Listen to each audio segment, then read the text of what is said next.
What's up, y'all? Ross, Planet X Films, Paradigm Reviews. I'm with my guy, Mac the Rebel, Guerrilla Alliance, Planet X Records. Today, we're going to talk about the film Overlord 2018.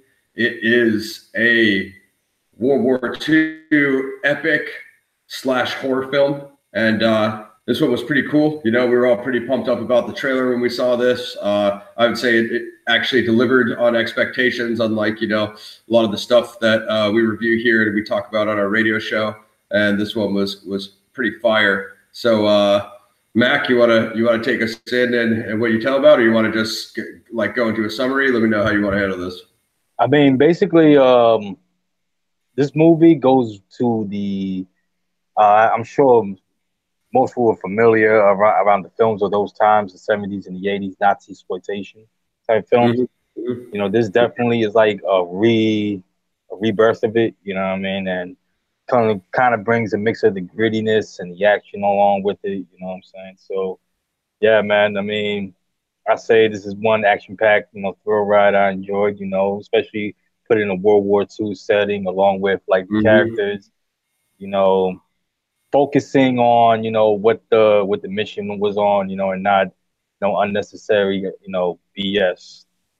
Yeah, absolutely. Going along with that, I mean, would you say there's any like comparison to Inglourious Bastards as far as that, Tarantino using that like Nazi exploitation grindhouse style? Yeah, exactly. I was gonna actually mention Inglourious Bastards later, but might as well mention it now. But For yeah, sure. nah, definitely though. I mean, I guess you could say in the undertone, the Nazi exploitation undertones, I would say, yeah, they have their like similarities to them. For sure. But it's obviously the settings are different. One is definitely. Yeah. I was just saying as far as that. Yeah, totally agree. Pretty much, yeah.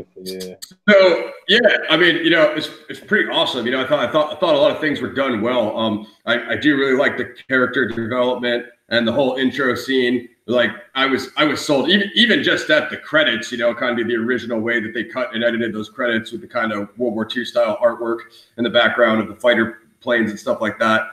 Man, I like that. I actually like that because it just shows like how Operation Overlord was, what I mean? Just straight up, raiding, what I mean? D-Day type, stuff. Yeah. It was cool because, all of us World War II history nerds, we all love D-Day, we all love Normandy, but nonetheless, I still felt done in a very original way. He didn't just show you, the beginning of Saving Private Ryan again, like stuff like that. Even, of course, that would be like, the legendary epic shooting scene that probably everybody would reference as far as, new school film. But it brought you back there and it was totally done in its own way. You know what I mean? I didn't feel like this was, any of the other new World War II movies that we mentioned, looked like any of those. Just everything from the whole style, was very well done. Like we said, going in from the credits to going into that first battle scene, pretty much dropping you right in the action and stuff like that. Almost had, a survival, kind of concept to it when he first got, behind enemy lines there, you know what I mean? And that's just like that. I just remember that imagery of, and I don't want to like totally blow it for people who haven't seen it, but this is, we're what, 4 or 5 weeks out now since it came out. Just the lighting of that forest when, it kind of had the bombs going off in the background and just seeing the parachuters stuck in the trees with the bodies hanging from the trees. It was like, yeah, you knew after you saw that you're like, with that kind of imagery, you're like, we're going down a dark path here. You know what I mean? Like just freaking too epic.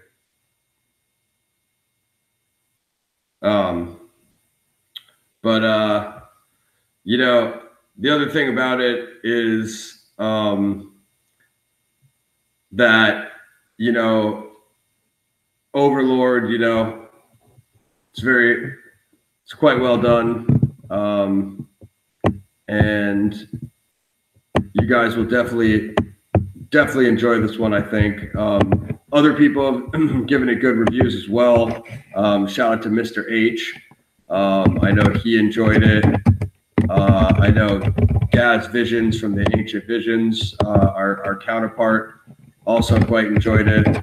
So I've seen pretty good reviews of it online myself.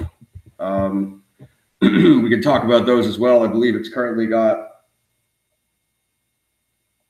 a 7.1 on IMDb. It has, I believe, if I'm not mistaken, an 81% on Rotten Tomatoes. So that's pretty close to what me and my counterpart Mac here gave it. I think we had a slight malfunction there, Mac. No, I had, yeah, sorry about that. I was actually trying to say something, but I think it didn't pick up. So no. I'm gonna just say what you were saying before about you know, what was going on, how the undertone of the plot was and such. I was gonna say, you know, that some scenes they were also paying homage to the old World War II movies. Yeah, definitely. Like Dirty Dozen, I know you've seen that. Lee Marvin, and I love the guy. And The Great Escape with Steve McQueen, also, you know, what I mean, had some feeling behind the enemy lines and all that, you know. So I mean, no, it all it felt like, you know, just like one of those movies, you know, and just like seeing it 2018, you know, and just so to give a, I don't want to totally blow it for people, so I'm going to try to dance around the issue as best I can while explaining, you know, how good it is and what we like about it. But yeah, so you basically get this one American soldier behind enemy lines. He, you know, is trying to complete the mission, which is essentially, and I'll just make it as like simplified as possible. Essentially, their mission is to destroy this this tower, this radio tower, to basically take out a jamming signal, so the American troops are able to invade more efficiently for the beach of Normandy, and that tower is pretty much holding back the entire invasion. So this one soldier, basically the main character that the plot follows, he falls behind enemy lines and is pretty much, you know, detached from his unit, and he slowly, you know, maneuvers through as he slowly attempts to meet up with other members of his unit. It takes place in a village in France, and you know, multiple languages are spoken. You know, the main female star, she speaks French. The Nazi captain speaks German, obviously. And then obviously you have the Americans who are essentially the main characters in this picture. So, you know, but yeah, just as I was telling Matt, you know, a little bit before we had our technical difficulty, you know, just when you saw the imagery of when they showed the forest of the profiles of the shadows in the trees, hanging in the trees from their parachutes, and just like the bombs, you know, going off in the background with the lighting, like I was like, dude, that is ridiculous editing. I have no idea what the budget for this film was, but I imagine it couldn't have been, you know, anything crazy. And like what they got done was like incredible, because it, you know, as Mac was saying, the whole World War II era look, as far as, you know, wardrobe details, you know, items and artifacts and all the vehicles and background stuff, like, man, it's like perfect, you know? Yeah, for sure, man.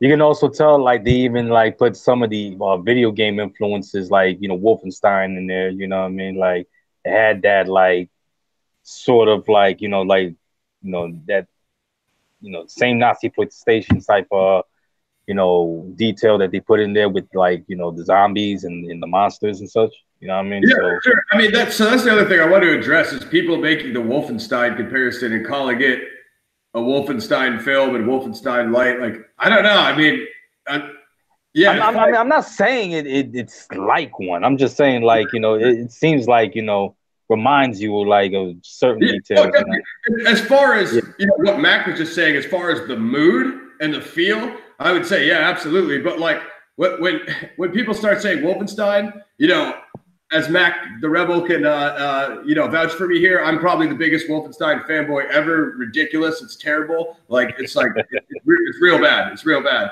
And when people start saying Wolfenstein, I start picturing, you know, Nazi mechs and Panzer hounds and robotic dogs and, you know, just a whole bunch of, you know, that SS, you know, magic science that, you know, Yeah. like the technology, that's a super big element in Wolfenstein. I start picturing that, and that's obviously not what you get in Overlord. Now, as the horror perspective, yeah, no, for sure. You know what I mean? Because they're, you know, especially maybe like a game like Old Blood or something like that with the undead. Yeah, you know, for sure.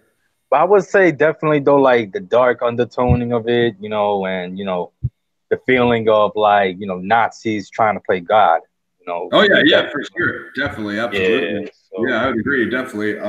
You know, pushing that, you know, that boundary of you know, the science and what, you know, what experiments are crossing the line type stuff. And and the other thing I want to say is, you know, as far as it being horror, you know, that whole idea of a genre crossover or whatever you would call it, I totally got that. And this will give some away, but as we said, people, it's a month out, you know, so we waited as long as we could.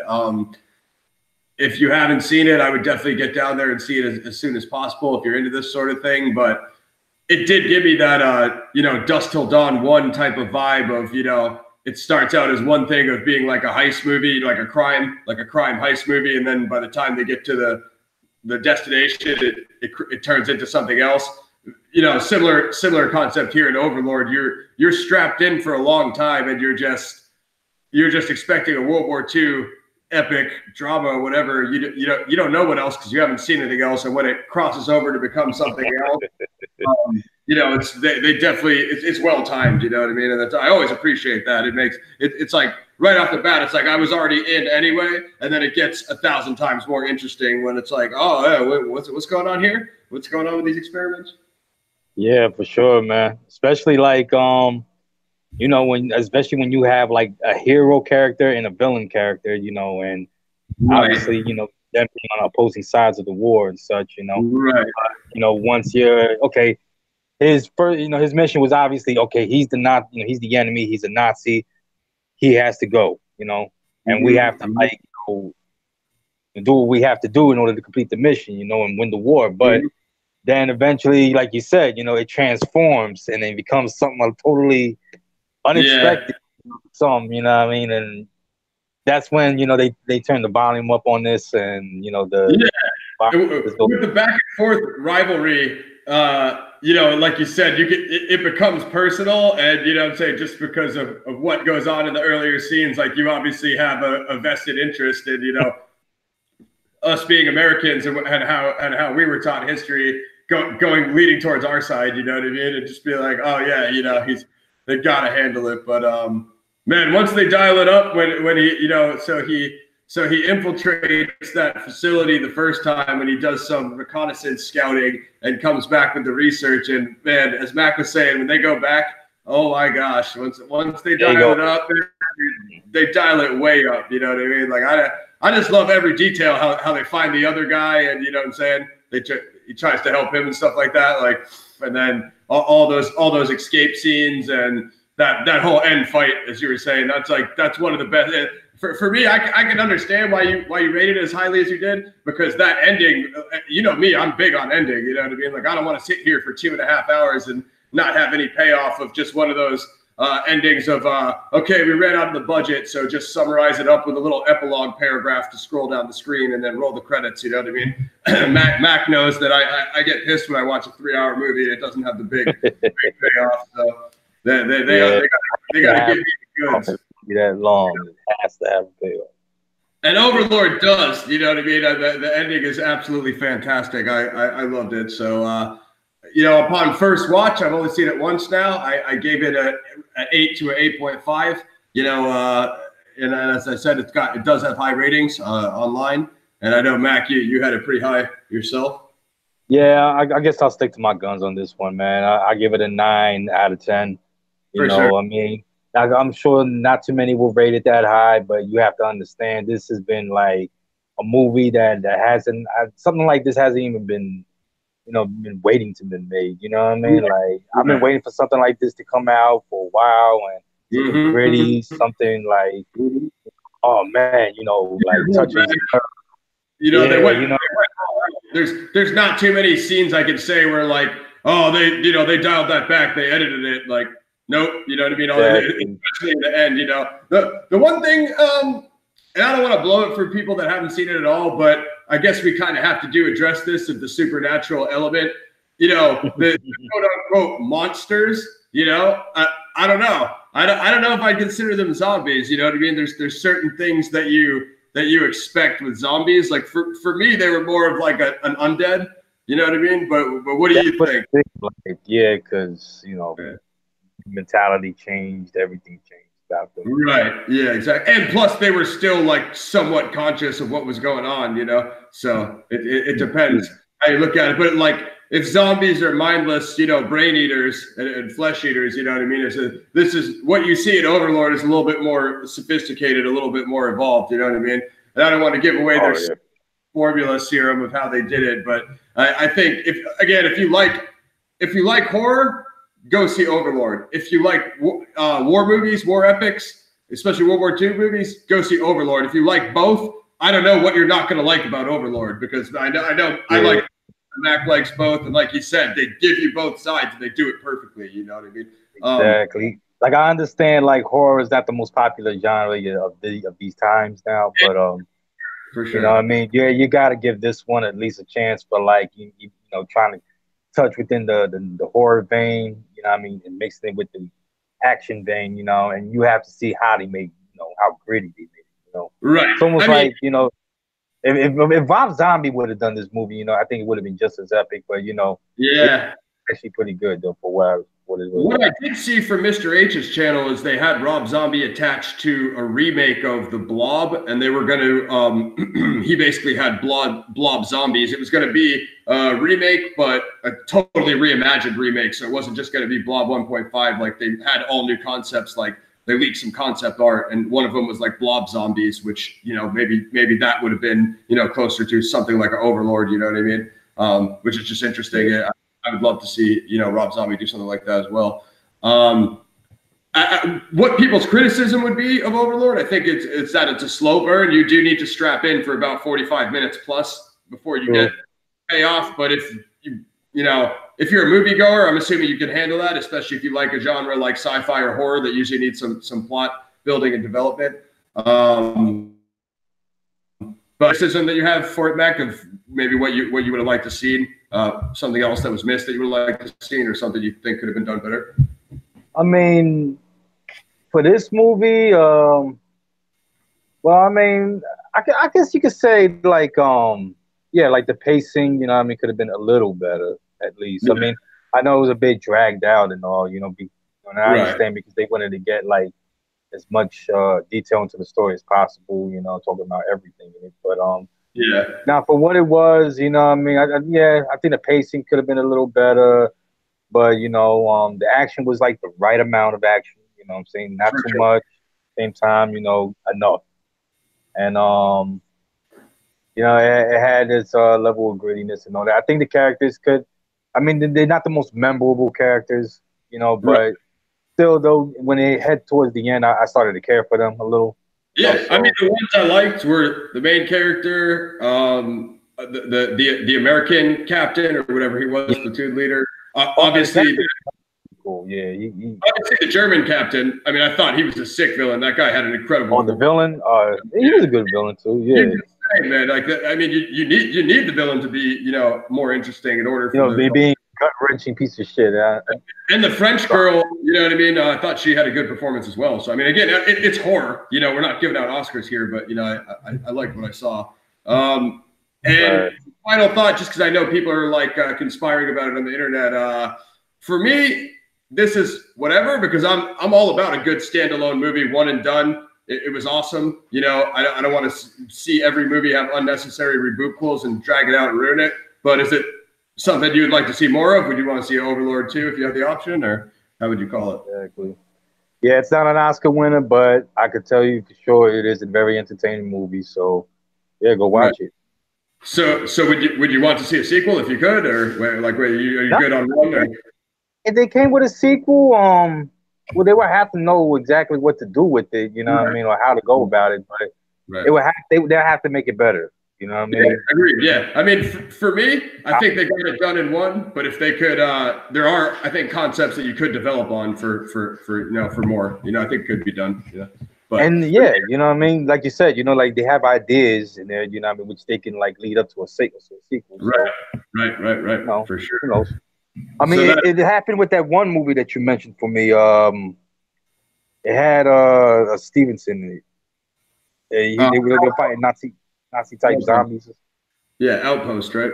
Outpost, yes. They made a sequel to Outpost. They actually made several sequels to Outpost, and I can't exactly. I mean, they ain't the best sequels, obviously, but you can tell like they found an idea and they felt they could just keep it. I love the first one. I mean, that's, hey, man, talk to us in the comments. If you guys want to hear us review The Outpost and its many sequels, let us know. And this is Paradigm Review. Yeah. I can tell you sequels. I think I maybe seen 2, but I'm not sure if I made it to 3. So we'll save that for another volume. 3, I think, is the worst of them all, obviously. But yeah. Surprise me. We'll leave all the extraneous sequels to Mac the Rebel. That could be his department. But this is Paradigm Reviews, Overlord 2018, World War II horror. Check it out. It's amazing. Like, subscribe, comment. Let us know anything else you want us to review. We got a couple more coming up for the year, and that will be that. Paradigm Reviews, Planet X Records, Ross, Mac the Rebel. We out. We out, man.